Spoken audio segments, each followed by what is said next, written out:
Hey everybody, welcome back to All the Math. That's all the math you need for computer science. We're now ready for episode 6, which is called counting. And that may not seem like a particularly interesting topic, nor a particularly challenging one.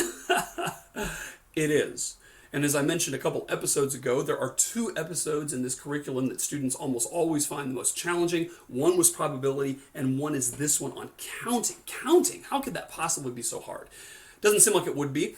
It's hard for some of the same reasons that probability tends to be hard, and that is simply the fact that you don't know you have the wrong answer a lot of times. You can be off by a little bit, you can be off by orders of magnitude, and it just doesn't strike you as being off. It doesn't fail your sanity check, principally because we're going to be dealing with very, very large numbers. And as I mentioned before, to human beings, all those big, large numbers like million or billion or trillion, they all sort of seem equally big, right? They're all sort of outside our realm of experience, and so they all seem kind of up there when people talk about things like, what the deficit is, or, how much money a certain company made, or when someone talks about the size of the national debt, they say how big it is in billions, or is that trillions, or is it millions? I don't know, one of those things, right? And they don't strike us as all that different. Whereas if I told you that there was a dozen donuts that I just bought in the next room, and you walked in there and there were only 4, you'd smell a rat right away, right? The difference between 4 and 12 is just immediately obvious because we're used to dealing with those numbers in that size. But if I told you the difference between a million and a billion, it's not quite as striking because they just both seem large. Let me do an example I do with a lot of students.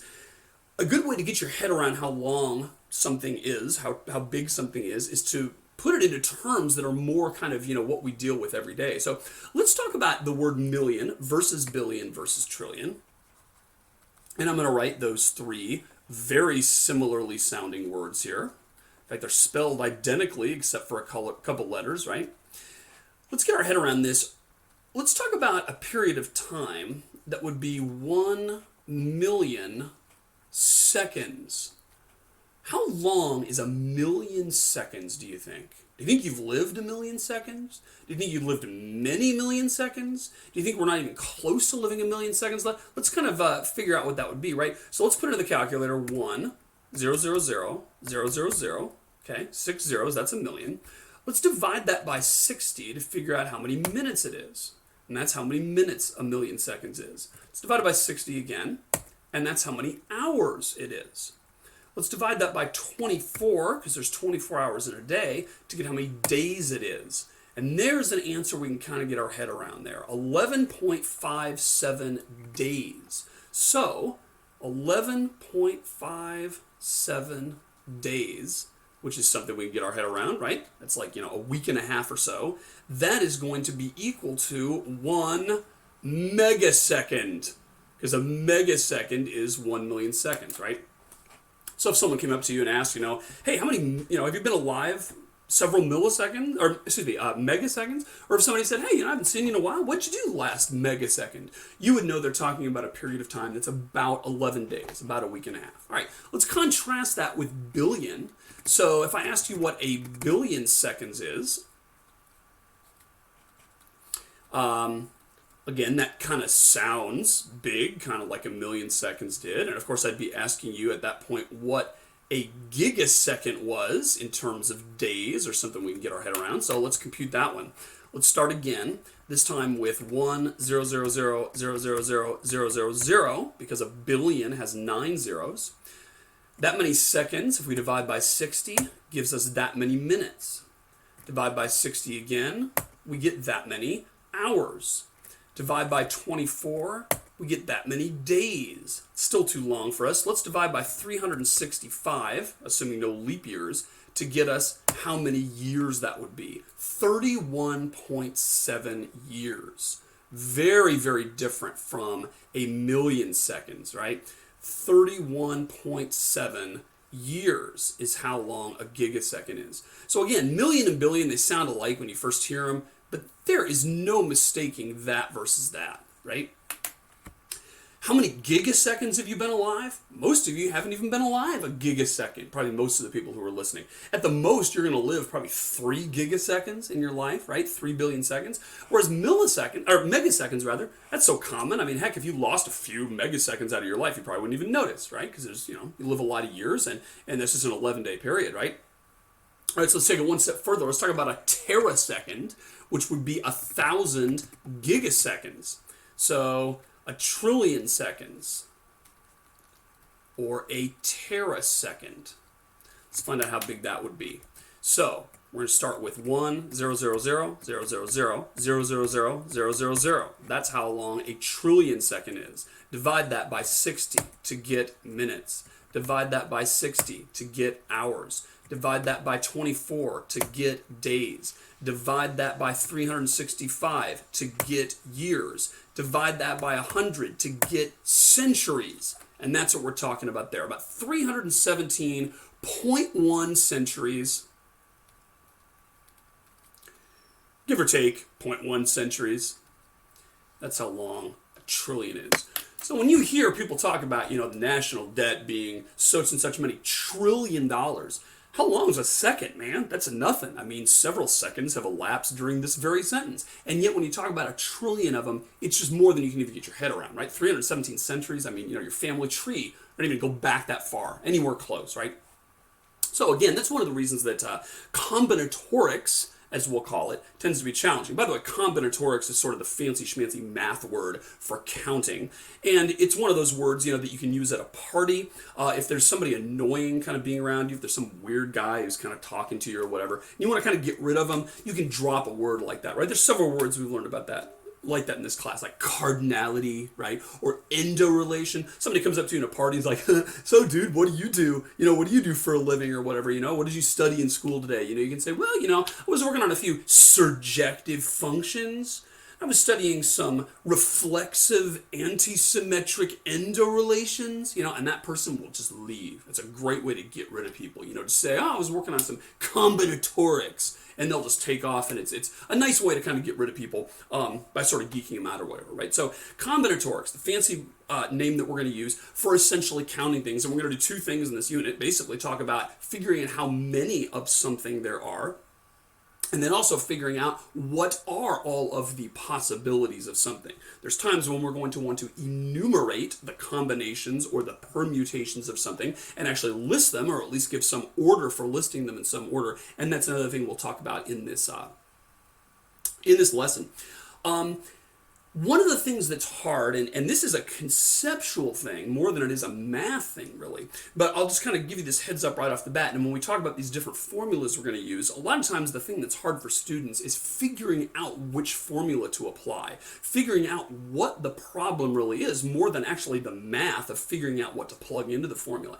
In particular, one of the things that's going to come up again and again is this issue of what matters when we're counting different things, okay? Or another way of saying that is, what counts as different? What counts as unique and distinct versus what counts as the same? And a lot of times, whether we choose to apply one formula or another is really going to boil down to that question of whether we consider this class of things all one thing versus a different thing, right? So we saw that in probability where we said, if you want to flip a couple coins, one of the things we could do is we could say, well, there's 4 different outcomes you can get. You can either get heads followed by heads, heads followed by tails, tails followed by heads, or tails followed by tails. Those are the 4 outcomes that we could enumerate. But sometimes we might say, well, you know what, the 2 coins are indistinguishable to me. So really there's only 3 outcomes I actually care about. I'm going to care about double heads, double tails, or one of each. And so those 3 things are really the categories that I count. And so the outcome of heads followed by tails and the outcome of tails followed by heads, we're just going to lump together into one category. Now again, when I first say that, you might say, oh my gosh, this math seems unreliable, because if I sort of think of it one way, I'm going to get a certain answer. If I think of it a different way, I'm going to get a different answer. It's not exactly true, right? Because if you think about it, when we say heads, tails, heads, heads, tails, heads, and tails, tails are the 4 different outcomes, then we can say those all have a 1/4 chance of occurring, right? That was our probability measure. Whereas if we say, what we care about is both heads versus double tails versus one of each, that is totally fine to say those are the 3 things that we care about, and there's no contradiction here at all. you'll get a contradiction if you fall into the trap of saying those are all three equally likely, right? If you were going to start to say, oh, well, there's a 1/3 chance of each one, that is the step that's not justified. And of course, what we're going to say is that there's a 1/4 chance of that, and a 1/4 chance of that, and a 1/2 chance of that, precisely because that one includes both those different outcomes there, right? But the point is that what you might consider interestingly different versus, oh, that's just the same thing as something else, that's just a matter of sort of what the problem is and whether it's convenient to lump two things together. What you can't do is jump to the conclusion that there are equal probabilities simply because you chose to lump them together in a different way, right? All right, so let me give you an example of when this what is different, what matters issue comes up, right? So suppose I asked you that the Kentucky Derby is going to run, and I want to know how many possible different finishes there might be to the Kentucky Derby. Okay, so the Kentucky Derby is a big horse race, first part of the Triple Crown, and when I talk about a finish to the Kentucky Derby, what I'm talking about is the order of first, second, and third place winners, okay? Because that's all that matters really for betting for most things, right? You can bet on a horse to win, which means you're saying, hey, I'm going to put a certain amount of money down, and I really think Seabiscuit is going to win, which means if Seabiscuit comes in first, I'm going to win a bunch of money. If Seabiscuit comes in anything but first, then I'm going to lose, right? That's what it means to bet on a horse to win. Or you can bet on a horse to place, which basically means I bet they come in either first or second, and I don't care either one, which of those two it is. I'm just betting they come in first or second, which means if they do, I'm going to win a good bit of money, not as much as I would win if I had bet them to win, right? Because I went on a more of a limb there, and therefore the odds are going to be, more stacked against me, and therefore I should win more if I bet them to win than if I bet them to place. But if I bet them to place, I'm going to win if they come in first or second. And then if I bet them to show, is the other one, I'm basically saying that the horse is going to come in either first, second, or third. That's my bet. And so if the horse does in fact run first, second, or third, I'm going to win a modest amount, right? Because that bet wasn't so big. So when I ask you the question, how many different finishes are possible, right? One such finish is Seabiscuit, followed by Man o' War, followed by Secretariat, right? This is sort of like an all-time Hall of Fame Kentucky Derby race or something like that, right? The question is, how many different finishes are there? And one of the key questions is going to be, well, if I have Seabiscuit, followed by Man o' War, followed by Secretariat, do I want to consider that a different finish than if I get Secretariat, Seabiscuit, Man o' War? So if I get the three same horses finishing, right? So Smarty Jones wasn't in there, nor was Strike for Gold or various other horses, right? It was those same three. Do I want to consider it a different outcome when the three finished in a different order than they did here, right? And that's going to be a critical decision you have to make when you do the counting, because of course you're going to end up with different answers. There are far fewer possible finishes if I end up not caring and saying, well, as long as it's the same three horses in the top three, I'm going to consider that all the same finish. Now, in horse racing, you're definitely going to consider those different because the bets are all different, right? If you end up betting on Secretariat to win, he's got to come in first for you to collect, and so it matters a great deal whether Secretariat's first versus third. It doesn't matter if the top three horses are the same. What matters is what are their finishes. Therefore, in that case, the order definitely does matter because it's significant what order they finished in, right? A contrasting example would be something like the Final Four in basketball, right? So every year the college basketball tournament, and they have one for men and women in Division 1, 2, and 3, right? So there's 6 different tournaments that go on. And when somebody talks about, the Final Four, they're talking about what 4 teams ended up being the Final Four in that bracket. So you've probably seen this. There's a big bracket, right? 64 teams that start. Sounds like a lot, but actually it's a very, very small fraction of the total number of teams there are. There's something like 600 different teams in Division 3 sports, basketball teams. And so when they do the 64, you have to be in the top 10% about to even make it in the tournament at all. And then they play each other and knock each other out, and they go down to the Sweet 16 round, and then the Elite 8 round, and then there's the Final Four round, which takes place in this one city on a final weekend, and all the attention and all the press is on them there, right? All right. So if I asked you, hey, here's our field of 64, I've got 64 different teams here, and I said, how many different Final Fours might there be? So one such Final Four would be Kentucky, Duke, North Carolina, and Villanova, right? Those 4 teams could be in the Final Four. Now, the question you got to ask yourself is Kentucky, Duke, North Carolina, Villanova a different or the same Final Four as Duke, Kentucky, Villanova, North Carolina? So we might list those in a different order, right? And the question is, are those different or not? And in the case of the Final Four example, I think the answer is pretty clear that they're not different. So if I say, oh man, can you believe this year we ended up having Kentucky, Duke, North Carolina, and Villanova in the Final Four? Those are 4 great teams. What a great Final Four.